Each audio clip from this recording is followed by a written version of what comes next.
बातमी नागपूरची आहे। नागपूरच्या जामठा स्टेडियम इथं आज भारत विरुद्ध इंग्लंड असा एकदिवसीय सामना रंगणार आहे। त्याकरता भारतीय क्रिकेट फॅन्स टी शर्ट हातात तिरंगा ध्वज घेऊन स्टेडियमच्या दिशेने रवाना होत आहेत। आजच्या सामन्यात रोहित शर्मा, विराट कोहली यांच्याकडून मोठ्या खेळीची अपेक्षा सुद्धा आहे। आढावा घेतले आपले प्रतिनिधी ज्ञानेश्वर पवार यांनी।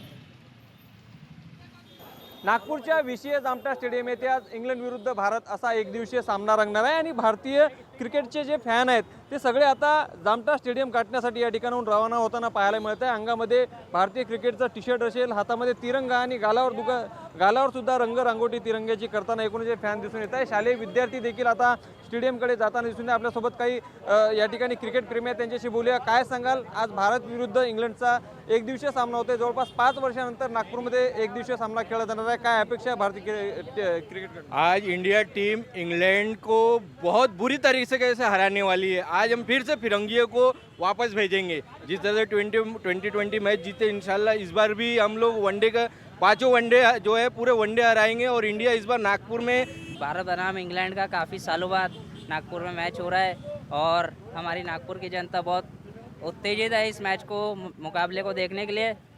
जरूर कोहली और रोहित शर्मा का बल्ला आज बोलना चाहिए। एक स्पोर्टी कंपटीशन होना चाहिए बैट्समैन और बॉलर के बीच में, ताकि हमको एक अच्छा मैच देखने मिले। अच्छा मैच के साथ साथ हम सब एंजॉय करें और इंडिया जरूर जरूर जरूर जीतेगा इस मैच को। नक्कीच आपण पाहू शकतो की मोठा उत्साह जो आहे तो भारतीय क्रिकेट फॅन्समध्ये या ठिकाणी दिसून येतोय।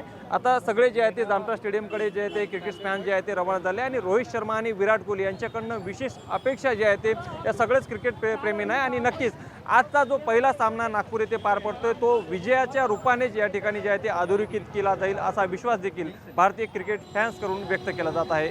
लोकशाही मराठीकरता मी ज्ञानेश्वर पवार, नागपूर। लोकशाही मराठी ऐका, पहा, जागरूक रहा।